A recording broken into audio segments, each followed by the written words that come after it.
Welcome to Quiz Success, the best online test series platform for all competitive exams like staff selection, banking, defense, and railway.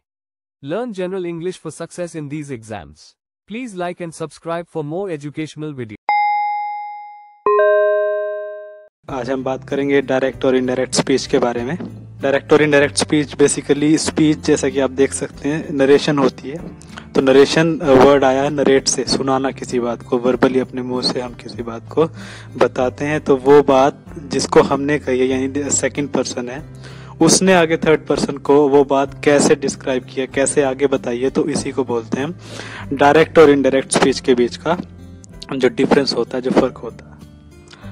इसको define करें तो reported speech is also known as direct और indirect speech. देखिए, और narration reported speech भी कहा, यानी report करता है ना पर्सन, फिर सेकंड पर्सन। जैसे मुझे किसी ने कोई बात कही और वही बात मैं आगे किसी को कैसे कहूंगा, तो वो उसको रिपोर्ट कर रहा हूं ना मैं, तो मैं रिपोर्ट करता हूं, तो रिपोर्टेड स्पीच भी इसको कहा जा सकता है। In indirect speech we convey the speaker's message in our own words.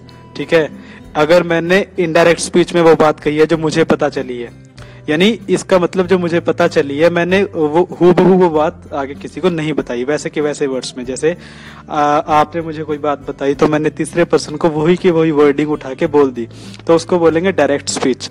लेकिन अगर वो बात मैंने अपने हिसाब से अपने खुद के वर्ड्स में उसको डिस्क्राइब किया तो उसको इनडायरेक्ट स्पीच बोलेंगे। Thus the message can be conveyed in two ways। तो मैसेज दो तरह से भेजा जा सकता है, कन्वे किया जा सकता है। कैसे?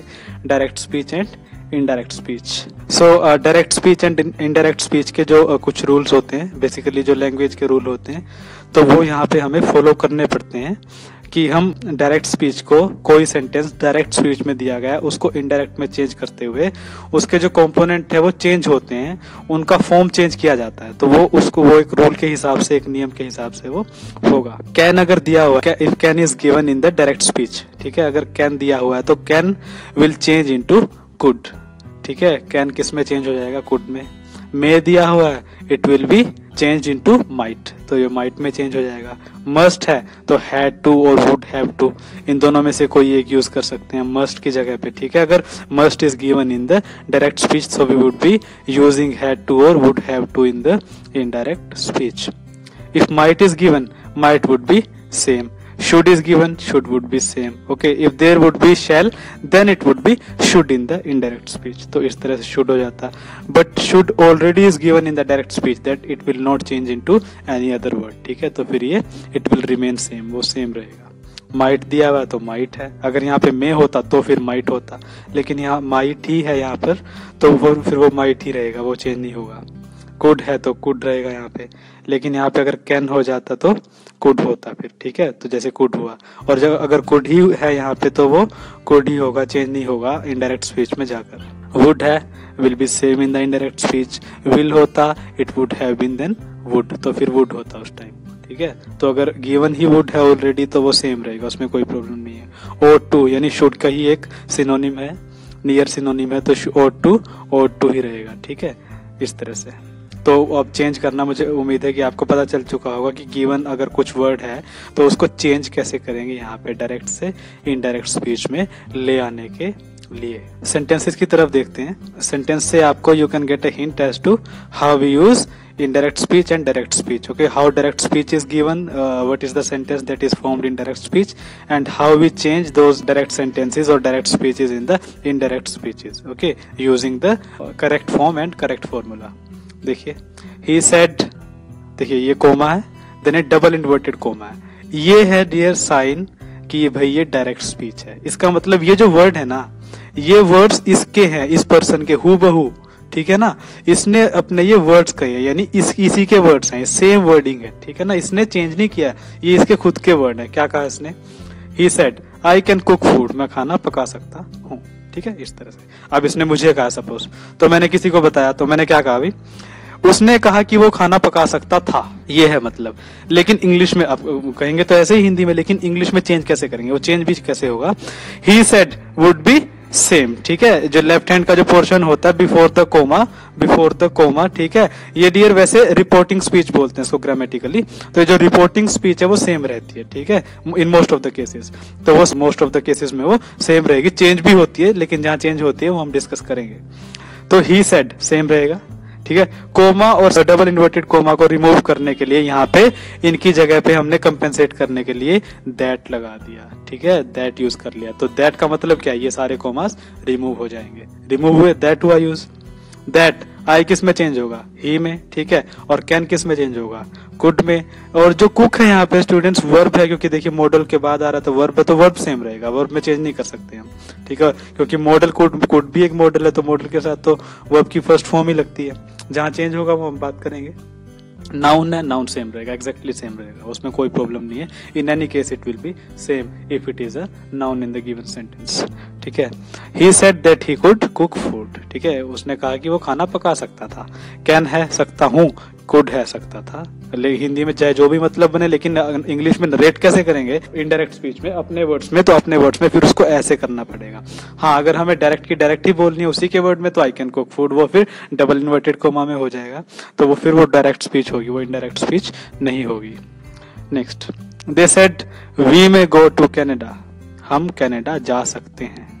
दे सेड, कोमा रिमूव होंगे दोनों, दैट वी की जगह पे दे, ठीक है। अब यहां से हिंट लेते चलिएगा कि आई कैसे चेंज हुआ, वी कैसे चेंज हुआ, मे को कैसे चेंज करके माइट, देन वर्ब तो सेम रहेगा, ठीक है, क्योंकि V1 यूज होती है और V1 यूज होगी मॉडल के साथ। कनाडा नाउन है, प्लेस का नेम है, तो वो सेम रहेगा, ठीक है। They said that they might go to Canada. She said I must finish the work on time, मुझे काम समय पे खत्म करना ही होगा। शी सेड दैट होगा आई का शी, क्योंकि वो ही बोल रही है ना, तो फिर उसने आई कौन है यहाँ पे, शी ही तो है, तो आई फिर शी ही होगा, ठीक है, तो सिंपल है। शी मस्ट कैसे चेंज होगा, हैड टू और वुड हैव टू, सो उन दोनों में से एक चूज कर लिया, हैड टू, ठीक है। She had to finish the work on time, ठीक है, उसको काम समय पे खत्म करना था। तो इस तरह से, ठीक है। हिंदी में मैंने ट्रांसलेट करके बता रहा हूँ, लेकिन आपको इंग्लिश में मतलब सेम ही रहता है, उसमें कोई प्रॉब्लम नहीं होती, लेकिन अपने वर्ड्स में बोलना तो चेंज ऐसे होगा वो, ठीक है ना, एक एक चीज को चेंज करेंगे। आई, शी, मस्ट, हैड टू होता है, वर्ब तो वर्ब रहेगा, यहाँ पे वर्क है, देन टाइम है, नाउन है, दोनों तो सेम रहेंगे, ठीक है। डायरेक्ट और इनडायरेक्ट स्पीच के एग्जाम्पल देखिए। वर्ब कैसे चेंज होगा, verb helping verb, basically helping जो वर्ब है, और हेल्पिंग वर्ब भी हेल्पिंग जो वर्ब होता है कई बार वो मेन वर्ब के जैसे ही काम करता है। देखिए यहाँ पे, नवीन सेड ही इज यंग, नवीन ने कहा वो जवान है। नवीन सेड दैट ही इज कैसे होगा, वॉज, प्रेजेंट होगा तो पास्ट में चेंज हो जाएगा, ये है मतलब। अब यंग है तो एडजेक्टिव है, तो इसमें तो कोई दिक्कत नहीं है, उसको चेंज नहीं कर पाएंगे हम, ठीक है, पार्ट्स ऑफ स्पीच को। तो इज यहाँ पे वॉज हो जाएगा, ठीक है। वर्ब को चाहे हेल्पिंग वर्ब भी सही, लेकिन यहाँ पे वो मेन की तरह काम कर रहा है, तो जो वर्ब है तो वर्ब ही, तो वर्ब यहाँ पे चेंज हो जाएगा, जैसे उसने कर भी दिया, इज यहाँ पे वॉज हमने कर दिया, तो इज को वॉज में चेंज कर दिया हमने, ठीक है, according to demand of the sentence और डिमांड ऑफ द रूल्स। तो इस यहाँ पे वॉज में चेंज हो जाएगा, ठीक है। ऐसा लगता है कई बार कि वो it does not sound natural, जब हम चेंज करते हैं, when we change the direct speech into indirect speech, sometimes the sentence made does not sound natural, okay, or does not sound grammatically correct. But students, this is the rule which we have to apply while making the sentences into indirect speech, okay. तो वो करते हुए हमें apply करना ही होगा, ठीक है। We do not have to look that whether it's sounding natural or not, whether it seems grammatically correct or not. No, this is of no importance here, okay, in this particular case. तो वहाँ पे first thing that we have to do is we have to change the things according to the rules, ठीक है। तो वो करके अगर वो करेक्ट है, कहीं ना कहीं एक मैथमेटिकल सेंस की तरह इसको चेंज होता है बेसिकली वो, तो अगर वो हो जाता है ग्रामेटिकली करेक्ट, तो बस वो करेक्ट होगा, ठीक है ना। वर्बल इंग्लिश में बेसिकली वो तो कुछ कम ही यूज होते हैं वैसे, लेकिन अगर प्रैक्टिस करोगे तो वो आराम से मतलब एक जो स्पोकन इंग्लिश में भी आ जाएगा। So that is different thing. Isha says I am pretty, Isha says मैं प्रेटी हूँ, ठीक है। आई एम ब्यूटीफुल, इस तरह से कर सकते हैं, कह सकते हैं इसको प्रेटी। ईशा सेज दैट, ठीक है। आई कौन है ईशा, तो ईशा नाउन नहीं होगा, शी होगा ना, शी, ठीक है। और एम की जगह पे अब शी के साथ एम तो यूज नहीं होगा, ठीक है, तो इजी होगा, तो वो तो सिंपल सी बात है, she is pretty, again adjective same रहेगा, ठीक है। तो इस तरह से ईशा कहती है कि वो प्रेटी है, ठीक है, इस तरह से। अभी एक्सरसाइज की तरफ देखते हैं, यहाँ से एक हिंट और मिलेगी हमें, जैसे net neutrality dash rules of the road for a free and open internet. देखिए, net neutrality creates rules of the road for a free and open market. Net neutrality का मतलब ये है कि भाई इंटरनेट जो है उस पे किसी भी गवर्नमेंट का कोई कंट्रोल नहीं होना चाहिए, ज्यादा कंट्रोल नहीं होना चाहिए, जहां बहुत जरूरी है वहां तो होगा ही होगा, लेकिन और जगह पे बहुत ज्यादा पाबंदियां, बहुत ज्यादा रेस्ट्रिक्शंस नहीं होनी चाहिए। तो इस तरह से कर सकते हैं इसको, net neutrality creates rules of road for a free and open internet, यानी एक जो ओपन इंटरनेट होगा यहाँ, यानी जिसपे किसी की जिस पे पाबंदी नहीं होगी, ठीक है, फ्री और ओपन इंटरनेट, यानी कोई भी उसको एक्सेस कर सकता है, किसी की भी पहुंच में रहेगा वो। तो इस तरह से नेट न्यूट्रलिटी क्रिएट्स होगा, ठीक है। In the face of the dash cross examination the accused remained stoic. Stoic होता है इनडिफरेंट, ठीक है, इनडिफरेंट यानी कि उसको क्यों, मतलब जैसे बोल देते कि भाई किसी को कोई फर्क नहीं पड़ता किसी चीज से। अक्यूज्ड यानी जिसपे ब्लेम आया, जिसपे इल्जाम आया, तो वो उसको मतलब क्रॉस एग्जामिनेशन हो रही है, उसने जैसे मतलब उसको कोई फर्क नहीं पड़ा, ना तो वो डरा ना कुछ हुआ, इसने मतलब कह सकते हैं कि कुछ नहीं, उसने रिएक्ट नहीं किया। तो ऐसे ग्रुएलिंग क्रॉस एग्जामिनेशन, ग्रुएलिंग होता बहुत ही डरावनी, ठीक है, कि भाई इस तरह से उसको एग्जामिन किया, इस तरह से पूछताछ की, लेकिन फिर भी the accused remained stoic, indifferent, उसको कुछ फर्क पड़ा नहीं, तो ग्रुएलिंग यहाँ पे हो जाएगा। डियर, आपको थोड़ा सा कहीं ना कहीं वो वोकेबलरी पे भी थोड़ी सी होल्ड होनी चाहिए, बिकॉज अगर सॉलिड लगाओगे आप, सॉलिड यूज करोगे, सॉलिड यहाँ पे इनकरेक्ट हो जाएगा, ठीक है, तो सॉलिड होता है ठोस, लेकिन फिर भी वो कहीं ना कहीं मोर आपको जो ऑप्शन होते हैं उसमें मोर अप्रोप्रिएट नहीं देखना होता है, you are suppose to see the most appropriate option in the given options, ठीक है ना। गिवन ऑप्शंस में आपको मोर नहीं, मोस्ट, सबसे ज्यादा जो अप्रोप्रिएट है, जो कि ग्रुएलिंग है यहाँ पे, तो वो देखना होता है, ठीक है। टेरिबल भी है, लेकिन वो बहुत ही ज्यादा फिर डरावना हो जाता है, वो अलग हो जाएगा, यहाँ पे वो सेंस नहीं बनेगी। टेडियस होता है बोरिंग, तो वो तो वहां पे नहीं होगा फिर, ठीक है। His success is worthy of dash emulation. देखिए, his success is worthy of emulation, यानी प्रशंसा के काबिल है उसकी सफलता, ठीक है। वर्दी ऑफ कॉपिंग, ऐसा तो नहीं है। वर्दी ऑफ एपिंग, वो भी कॉपिंग का सिनोनिम है, वैसा भी नहीं कर सकते। सिमुलेशन यहाँ पे बिल्कुल नहीं होगा, सिमुलेशन अलग चीज होती है, ठीक है। इमुलेशन होता है कि तारीफ होती है, प्रशंसा के लायक है, उसकी सफलता प्रशंसा के योग्य है। He had never been offered dash constitution and after a little more than a week's illness he died। देखिए, वो कभी भी ऐसा, मतलब उसकी जो बनावट थी शरीर की, मतलब शरीर ऐसा था, वो बहुत ही ज्यादा क्या नहीं था, सपोज सोचिए, सुपर्ब नहीं था, सुपर्ब तो नहीं होगा। एनर्जेटिक भी नहीं होगा। एनर्जेटिक यानी एनर्जी से, अब लग सकता है, यूज हो सकता है, लेकिन अब देखिए नेक्स्ट ऑप्शन की तरफ देखते हैं, तब पता चलेगा कि कौन सा सबसे अप्रोप्रिएट है। डायनामिक कॉन्स्टिट्यूशन, डायनामिक नहीं, यहाँ पे बॉडी की बात हो रही है, डायनामिक नहीं। रोबस्ट होता है एक हट्टा कट्टा जो होता है ना, उसके लिए यूज कर देते हैं कभी कभी। He had never been offer, सोचिए यहाँ पे आप पुट करके देखिए, फिर पता चलेगा। He had never been offered robust constitution and after a little more than a week's illness he died। मतलब एक हफ्ते की, और एक हफ्ता बीमार रहा, उससे कुछ ज्यादा, और फिर वो मर गया, क्योंकि वो कभी भी एक हट्टा कट्टा उसका एक जो है ना, एक शरीर नहीं था कभी भी। He had never होता कभी भी नहीं था ऐसा वो, ठीक है, इस तरह से। The priest called upon the families to dash their differences and agree to the wedding। To dash the differences, यानी क्या बात कर रहा है, जो अपने जो मतभेद हैं उनको सुलझाने की बात कर रहा है, यानी कम करने की बात कर रहा था। क्या कर रहा है, सिंक। देखिए, सिंक क्या होता है, डुबा देना, यानी उसको खत्म कर देना। एक आर्ट है लैंग्वेज की, एक ब्यूटी है लैंग्वेज की, तो सिंक यहाँ पे यूज किया। एबोलिश नहीं कर सकते, abolish the differences, because differences बिल्कुल खत्म नहीं हो सकते। इमर्स नहीं हो सकता, आपस में मिलना, वो सेंस नहीं बनेगी, ठीक है। और लोअर भी होता है कम करना, लेकिन सिंक यहाँ पे मोस्ट अप्रोप्रिएट रहेगा, ठीक है। Next, to understand the nature of electromagnetic radiation it is imperative that we grasp the dash nature of light, ठीक है। डैश नेचर ऑफ लाइट क्या है, नेचर क्या है उसका, ड्यूअल नेचर। देखिए यहाँ पे वर्ड दिए स्टूडेंट्स, ट्वाइस, ड्यूअल और double. Twice nature no, twice तो होता दो बार नेचर नहीं होता। ड्यूअल और डबल होता मतलब दोबारा, मतलब इकट्ठा, मतलब एक बार और, ठीक है, एक बार और करना, एक साथ ही दोबारा कोई काम करना, तो डबल हो जाता है, वो भी नहीं होगा। ड्यूअल होता है दोहरा मतलब होता है बेसिकली। आपको अगर वर्ड का एक एग्जैक्ट मतलब पता होगा so you will be able to fill in the blanks is easily, ठीक है, तो उसको फिल कर पाओगे इजीली आप, ठीक है, ब्लैंक्स को। ड्यूअल होता है यानी दोहरी प्रकृति जो लाइट की है वो हमें समझनी पड़े, ग्रेस्प यानी अंडरस्टैंड करने का ही सिनोनिम है एक, ठीक है, अलग थोड़ा ब्यूटी हो जाती है लैंग्वेज की बेसिकली वो, ठीक है। To understand the nature of electromagnetic radiation, electromagnetic radiation होती है स्टूडेंट्स, जो फिजिक्स का एक टर्म है बेसिकली, रेडिएशन होती है यानी लाइट एक जगह पे पड़ के रिफ्लेक्ट कैसे करती है, रेडिएट कैसे करती है, उस तरह का कॉन्सेप्ट होता है। तो लेकिन फोकस हमारा यहाँ है, ठीक है। ड्यूअल नेचर ऑफ लाइट, तो ड्यूअल यहाँ पे आ जाएगा, ठीक है। डबल, ट्वाइस, डिकोटोमस ये नहीं होगा, डिकोटोमस बिल्कुल इनएप्रोप्रिएट है, वो अलग ही एक वर्ड है, ठीक है ना। डिकोटोमस यहाँ नहीं होगा।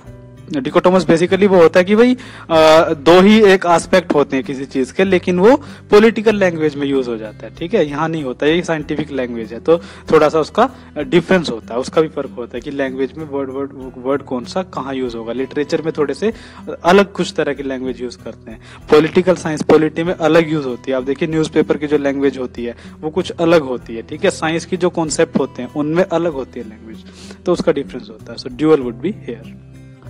State laws dash the sale of alcoholic beverages inside the stadium। देखिए भाई अल्कोहलिक बेवरेजेस होता है जो पेय पदार्थ होते हैं, अल्कोहलिक शराब से यानी शराब से जिसमें अल्कोहल मिक्स्ड है, तो वो स्टेडियम के इनसाइड नहीं होगा। सोचिए आप क्या कहना चाह रहे हैं कि भाई स्टेट के जो नियम है, लॉज है, कानून है, वो डैश करते हैं सेल को, ठीक है, अल्कोहलिक बेवरेजेस की, इनकी सेल नहीं होने देते, ठीक है ना, फ्रीज नहीं करते, इनहिबिट नहीं करते, प्रोहिबिट यूज होता है, ठीक है। आपने देखा भी होगा कि स्मोकिंग इज प्रोहिबिटेड हियर, ठीक है, धूम्रपान निषेध है, तो prohibit, state laws prohibit the sale of alcoholic beverages inside the stadium. देखिए सेंस की भी बात होती है, ठीक है। इनहिबिट रोकना होता है, इंपीड भी गतिरोध पैदा करना होता है, रोकना होता है, रुकावट पैदा करना। फ्रीज होता है जमा देना। इन प्रोहिबिट होता है रोकना, निषेध करना, मतलब नियम के विरुद्ध कोई काम करने से रोकना, तो वो बेसिकली प्रोहिबिट एग्जैक्ट यहाँ पे यूज हो जाएगा। Even if two horses may look dash, they may not be of same age। देखिए अगर वो सेम भी लगे तो भी वो सेम एज के नहीं होंगे। देखिए बिल्कुल सिंपल सा है, only same. Even if two horses may look, अगर आप एक एक ऑप्शन को बारी बारी से भी आप उसको पुट करोगे तो भी आपको you will be easily able to come to the right option, ठीक है, तो आप पहुंच जाओगे। ओनली सेम, अगर वो सेम भी लगे तो भी उनकी एज सेम नहीं होगी, एज उनकी सेम नहीं होगी, तो इस तरह से कर सकते हैं। The dash with which she manages the task is remarkable, उल्लेखनीय है, रिमार्केबल होता है काबिल, कमेंडेबल, काबिल तारीफ यानी प्रशंसा के जो लायक है काम, उल्लेखनीय है यानी इसको रिमार्क करना चाहिए भाई, ठीक है। किस तरह से, यानी जिस तरह से वो मैनेज करती है टास्क को। द डैश, द ईज, ठीक है, the ease with which she manages the task is remarkable, जिस आसानी के साथ, ईज होता है जिस आसानी के साथ, ठीक है। द काम विद विच, काम यूज नहीं हो सकता यहाँ पे, ठीक है, क्योंकि आपको जनरल जो सेंटेंसेस फ्रेम होती है उनकी एक थोड़ी सी अंडरस्टैंडिंग होनी चाहिए। उसके लिए स्टूडेंट्स आपको क्या करना चाहिए, I would suggest you to read something और the other in a day, कुछ ना कुछ पढ़िए आप, रीड करोगे सेंटेंसेस को तो वहां से अपने आप ग्रेस्प हो जाएगा कि क्या यूज होना चाहिए। ये ईज यहाँ पे लगाओगे तो ये ऐसे सेंटेंसेस आमतौर पे मिलते हैं रीडिंग में, न्यूज़पेपर पढ़ लीजिए, कोई बुक है कहीं पे भी, तो वहां से इजीली एक बन जाता है, ठीक है। तो ईज यहाँ पे होगा, काम नहीं होगा, जिस शांति के साथ, कंफर्ट जिस आराम के साथ, ईज जिस आसानी के साथ, the ease with which she manages the task is remarkable, ठीक है। सेटिस्फेक्शन होता है संतुष्टि, वो भी नहीं होगा यहाँ पे, मीनिंग का मतलब होता है संतुष्टि। तो ease, the ease with which she manages the task is remarkable, ठीक है, जिस आसानी के साथ वो टास्क मैनेज करती है वही उल्लेखनीय है, काबिल तारीफ है। And the last one is the security for the prime minister has been dash up following the shoot out. भाई शूट आउट हुआ, उसके बाद जो प्राइम मिनिस्टर की सिक्योरिटी है उसको क्या कर दिया गया, सोचिए आप, ठीक है, बीफ्ड अप। देखिए अप यूज हुआ है स्टूडेंट्स, अप एक प्रोपोजिशन है, कुछ कुछ वर्ड ऐसे होते हैं, वर्ब होते हैं जो बिना प्रीपोजिशन के यूज नहीं होते। अब सोचिए आप सिक्योर्ड अप है, वो ग्रामेटिकली इनकरेक्ट हो जाएगा, आप यहीं से हिंट ले सकते हो। हर जगह पे हमें हर चीज की डिटेल में जाने की जरूरत नहीं होती, क्योंकि वो कहीं कहीं पे हर बार ये वो तरीका सही साबित नहीं होता, ठीक है, स्मार्ट एक्ट करना होता कई बार। फोर्टिफाइड अप नहीं, अप नहीं होता अगर फोर्टिफाइड हो जाता तो। सिक्योर्ड तो बिल्कुल नहीं होगा, सिक्योरिटी सिक्योर कैसे करेंगे, ठीक है, वो तो सेंस बनेगी नहीं। स्ट्रेंथन अप, स्ट्रेंथन होता है, स्ट्रेंथन जो होता है वर्ड, तो वो स्ट्रेंथन अप नहीं होगा फिर, ठीक है। स्ट्रेंथन जो होगा वो यहाँ पे अप के बिना ही आता, तो बीफ्ड अप यानी और बढ़ा दी गई है। बीफ्ड अप होता है पैक कर देना, एक तरह से बढ़ा देना और उसको पैक दे कंसोलिडेट कर देना, ठीक है ना, इकट्ठा करके एक एक ऑर्गेनाइज्ड वे में, संगठित वे में उसको कर देना, तो बीफ्ड अप होता है, ठीक है। तो आपके साथ बीफ्ड यहाँ पे मोस्ट अप्रोप्रिएट ऑप्शन रहेगा। So dear, I hope you are clear with the direct and the indirect speech. Okay, so keep those rules in mind as to how we change the direct sentence in the or direct speech into indirect speech, and how we use the given words like the verb or the modals, okay, according to the rules when we are translating or converting the sentences from direct into indirect speech. Okay, so while converting those sentences from direct into indirect speech, we must keep those rules in mind. Okay, तो वो rules को दिमाग में रखना पड़ेगा, and accordingly you will be able to form the correct sentence, okay, which is correct according to the rules and which also sounds natural and correct in every aspect. तो उस तरह से आप कर पाओगे. So thank you very much again. Quiz Success is a test series created by IIT and IIM alumni for success in all exams for government recruitment like staff selection, banking, defense, UPSC, PSC, and railway. Please visit www.quiz.success.org.in or download the free mobile app Quiz Success. Please like and subscribe. Thank you.